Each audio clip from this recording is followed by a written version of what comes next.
सदस्य हर्कराज राई, समय 14 मिनेट। त्यसपछि माननीय सदस्य खुशबु ओली।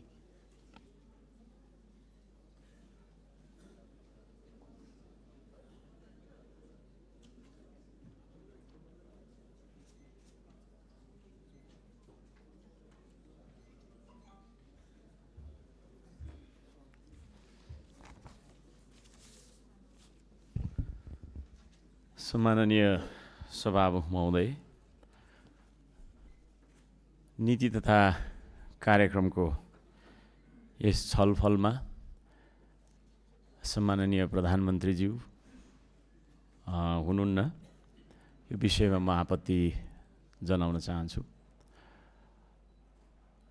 सरकारको प्रमुख नेतृत्व गरिरहनु हुने उहाँले नै पेश गरेको नीति तथा कार्यक्रममा हामी छलफलमा छौँ। थुप्रै माननीयज्यूहरूको राम्रा विचारहरू मैले सुने। सम्भवतः यो अघिल्लो रोमा बसेर सुन्ने अलि धेरै समय मैले नै सुने होला।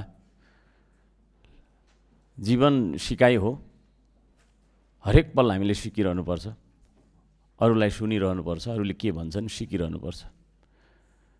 यति महत्त्वपूर्ण विषयमा हामीले छलफल गरिरहँदाखेरि सरकारको प्रमुख जसले चाहिँ नीति तथा कार्यक्रम प्रस्तुत गर्नुभएको हो उहाँले हामीलाई सुनिरहनु भएको छैन।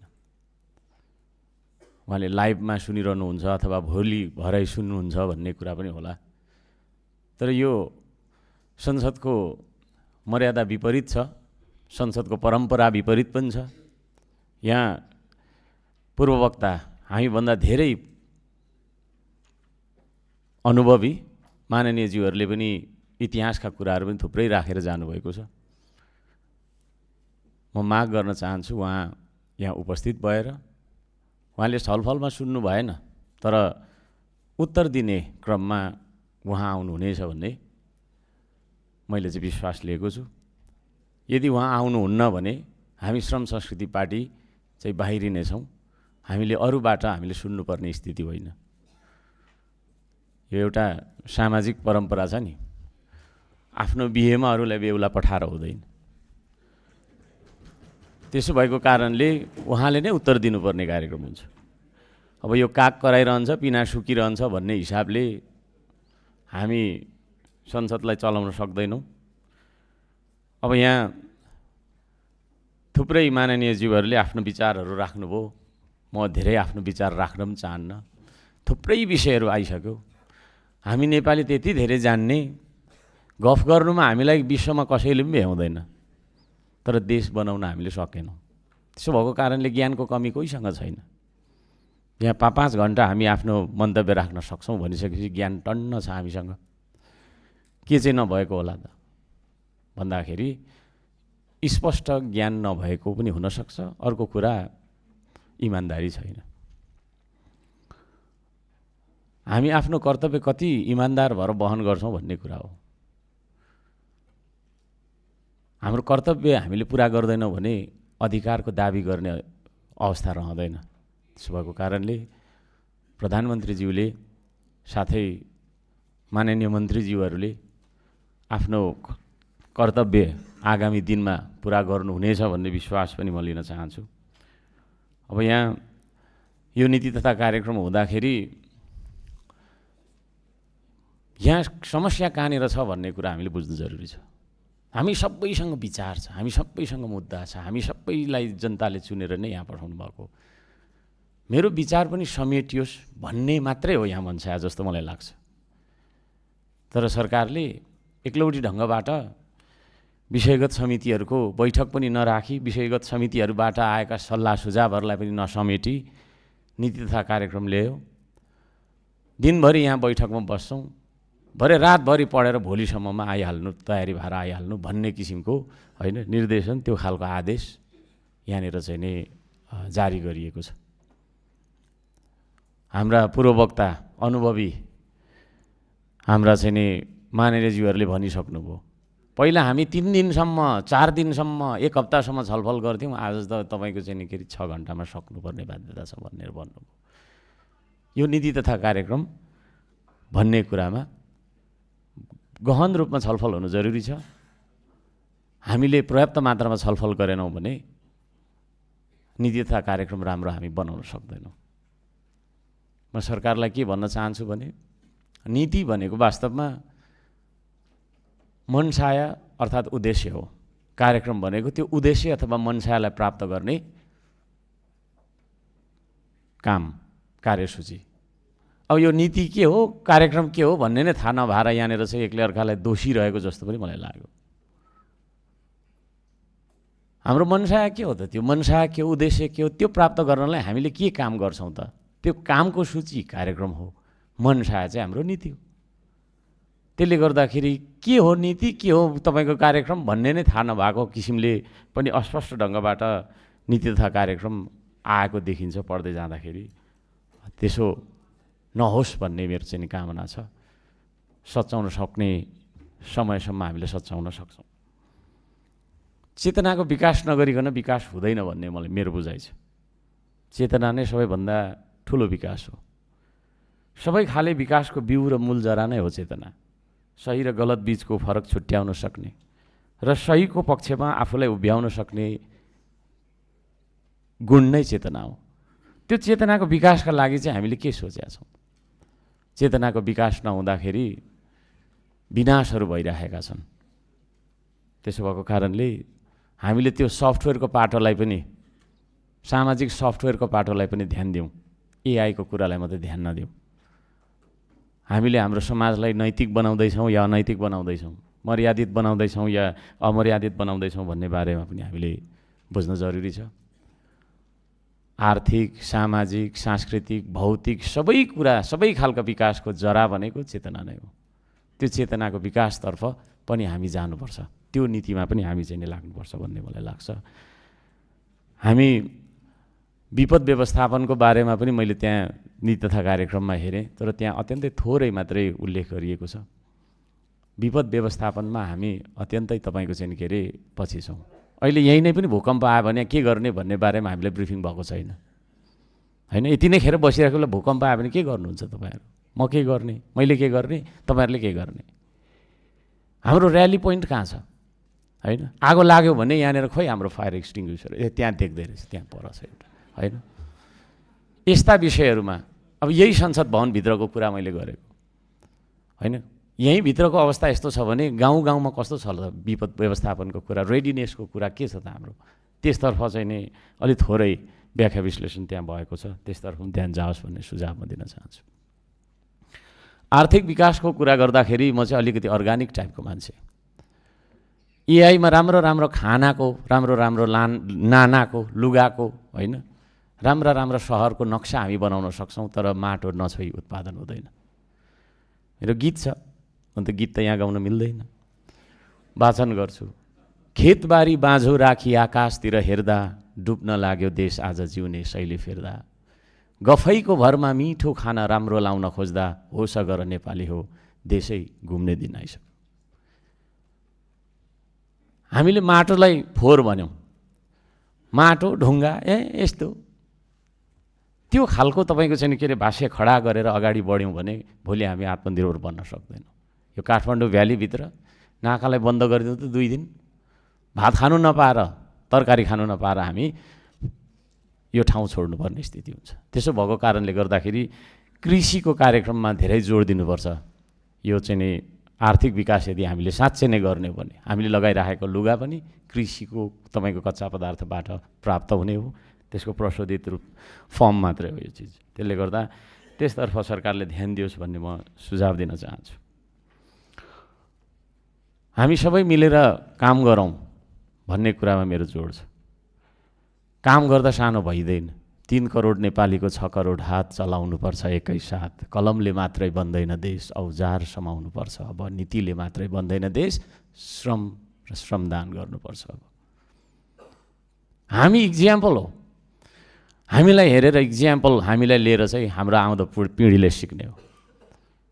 त्यसले गर्दाखेरि हामीले नै काम नगरेको देखिरहँदाखेरि हाम्रो चाहिँ आउँदो पुस्ताले, हाम्रो छोराछोरीले, हाम्रो नाति नातिनीले काम गर्छन् भन्ने मलाई लाग्दैन। हामी मोबाइलबाट निस्केर खेतबारीमा पनि जानुपर्छ। त्यसतर्फ यो सरकारले ध्यान दियोस्, नत्र भने उत्पादन हुँदैन। भोलि हामी गरिबीको भुमरीमा फस्ने नै छौँ। सामाजिक विकासको कुरा गर्दाखेरि समाज भनेकै सहकारी हो। यहाँ पनि समाज नभएर यस्तो भइराखेको के प्रधानमन्त्रीज्यूलाई हामीले बोलाइराख्नु पर्ने यो किन भएको भन्दाखेरि समाज भनेको सहकारी अन्तर सम्बन्ध हो। सत्ता पक्ष प्रधानमन्त्रीज्यू होइन, उपप्रधानमन्त्रीज्यू उहाँहरू हाम्रो अभिभावक हुनुहुन्छ। उहाँहरूले हामीले कहिल्यै बोलाउनु भएन, नीति बनाऊ आउनुहोस् न, के छ बजेट बनाऊ आउनुहोस् न भन्नु भएन। हामीले एपोइन्टमेन्ट लिएर भेट्नुपर्ने बाध्यताहरू धेरै छन्। उहाँहरूले पनि बोलाउँदा हुन्छ त, धेरैले बोलाउनु पर्दैन, दलका नेताहरूलाई बोलाउँदा हुन्छ। यदि त्यसो भने अवरोध हुँदैन क्या, हामी एउटै सिस्टमका हिस्सा हौँ। मैले अस्ति पनि भनेको थिएँ, तपाईँहरू एक्सेलरेटर हो भने हामी भनेको ब्रेक मेकानिजम हो। ब्रेक बिनाको गाडी फेल हुन्छ, दुर्घटित हुन्छ। हामीले किन संवाद नगरेको? संवाद नभएरै यस्तो भइराखेको छ। हामीले संवादै गर्दैनौँ, भेट्दैनौँ। एकले अर्कालाई विरोध गर्नुपर्छ भन्ने मनसाय हुन्छ हाम्रो, होइन? त्यसलाई किन बोलाउने भन्ने मनसाय हुन्छ हाम्रो। त्यसो भएको कारणले गर्दाखेरि सहकार्य नभएर चाहिँ यो खालको स्थिति भइरहेको छ। र सामाजिक विकासमा पनि हामीले चाहिँ नि होइन सहकार्य, सहअस्तित्वको कुराहरू, अन्तर सम्बन्धको कुराहरू होइन।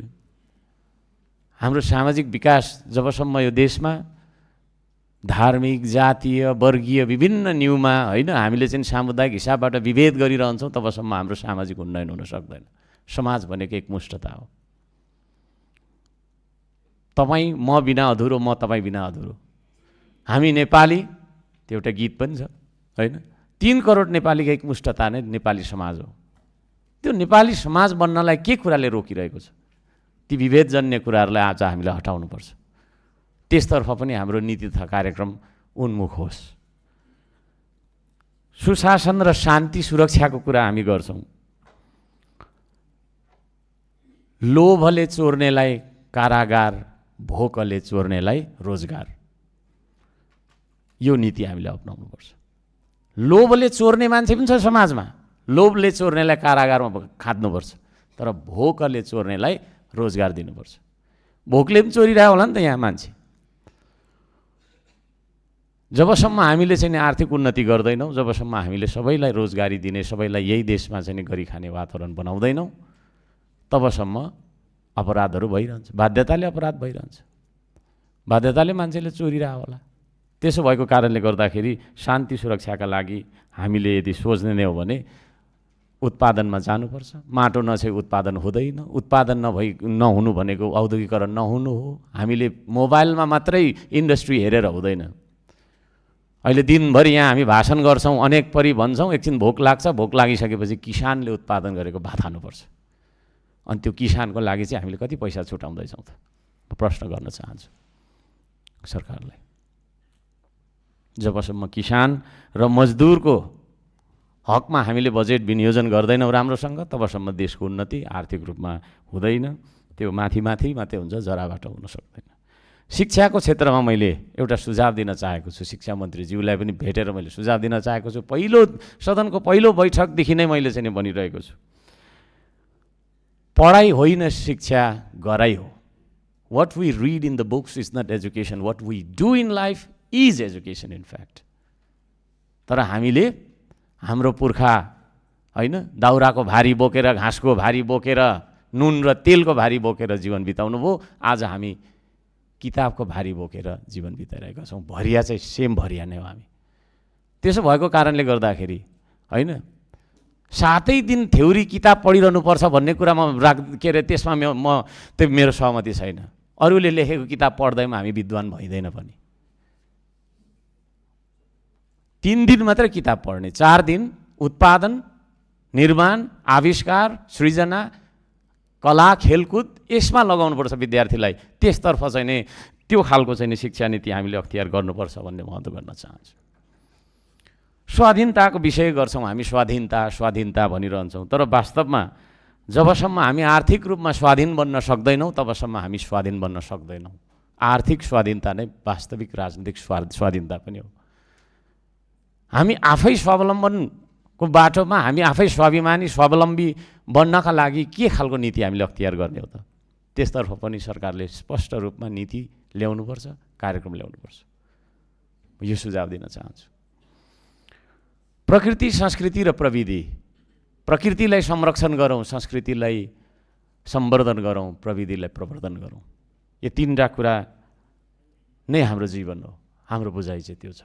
त्यसले गर्दाखेरि प्राकृतिक रूपमा हामी माटो माटो भन्छौँ, हुनु त हामी त अब माटै अब धेरै त्यो भन्न मिल्दैन यहाँ, होइन।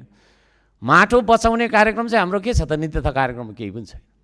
प्रत्येक साल करोडौँ अरबौँ टन माटो बगेर गइरहेको छ।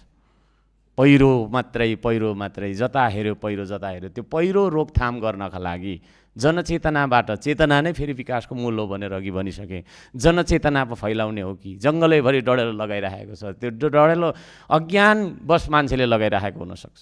वृक्षरोपण सम्बन्धी के कार्यक्रम छ? केही पनि छैन। त्यसले गर्दाखेरि प्रकृतिलाई संरक्षण गरौँ सुरुमा, त्यसतर्फ पनि नीतिथा कार्यक्रममा आओस्। संस्कृतिको पक्षमा हामी उभौँ, प्रविधिको विकास गरौँ, त्यसतर्फ पनि नीतिथा कार्यक्रममा आओस् भन्ने अनुरोध गर्न चाहन्छु। जेनजीको आन्दोलन पश्चात राज्यले युटर्न लियो। जेनजी भन्ने बित्तिकै युवा पुस्ताको मनमा के छ त? त्यसको कुरा सुन्नका लागि, त्यो पुस्ताको कुरा सुन्नका लागि जेनजी आयोग पो गठन गर्ने हो कि भन्ने सल्लाह म दिन चाहन्छु, है। होइन भने फेरि हामीलाई पनि आउटडेटेड भन्ने छन्, त्यहाँ बाहिर बस्ने युवाले हामीलाई पनि आउटडेटेड भन्ने छन्। पहिला त्यही भएको हो, त आउटडेटेड हो भनेर चाहिँ नि त्यो आन्दोलन नहोस् भन्न खातिर जेनजी आयोग गठन गरियोस् भन्ने सल्लाह दिन चाहन्छु। धेरै छन् गुनासाहरू, तर गुनासो पोख्ने होइन मात्रै काम गरेर हुँदैन। मैले त्यो नियमावलीमा पनि नीति तथा कार्यक्रममा पनि हेरेँ मैले, त्यहाँ मैले 22वटा बुँदामा संशोधन गर्नुपर्छ भनेर चाहिँ लेखेर ल्याएको छु। त्यो पनि म यहाँ सभामुख ज्यूलाई म दिइराख्छु। त्यसमा के शब्द हटाउनुपर्छ, के तपाईँको चाहिँ थप्नुपर्छ भन्ने मैले लेखेर राखेको छु। यो विषय चाहिँ म वाचन गर्न चाहन्न। र हाम्रो प्रधानमन्त्रीज्यूलाई फेरि पनि हाम्रो अनुरोध छ, तपाईँ हाम्रो लिडर हो, यो संसदको लिडर हो, सरकारको लिडर हो, होइन। पुरै नेपाली 3 करोड नेपालीको अभिभावक हो। तपाईँ आफ्नो जिम्मेवारीबाट भाग्न पाउनुहुन्न। तपाईँको कारणले गर्दाखेरि यहाँनिर मर्यादा कता कता तलमाथि भइरहेको स्थिति छ। भर्खरै पूर्व वक्ता माननीयज्यूले, धनकुटाबाट आउनुभएको माननीयज्यूले यहाँनिर सभामुखज्यूले भनेको कुरा पनि म मान्दिनँ, 6 मिनट धेरै बोल्छु अथवा यहीँ पर्खिरहन्छु अर्थमन्त्रीज्यूलाई भन्ने हिसाबबाट जानुको कारण चाहिँ के हो भन्दाखेरि सुरुवात चाहिँ हाम्रो प्रधानमन्त्रीज्यूले गर्नुभएको छ। उहाँ आउनुपर्छ। परम्परालाई, विधिलाई मिचेर यो देशमा सुशासन हामीले कायम गर्न सक्दैनौँ, कल्पना गर्न सक्दैनौँ। सुशासन छैन भने विकास हुँदैन, अराजकताले देशलाई निल्छ।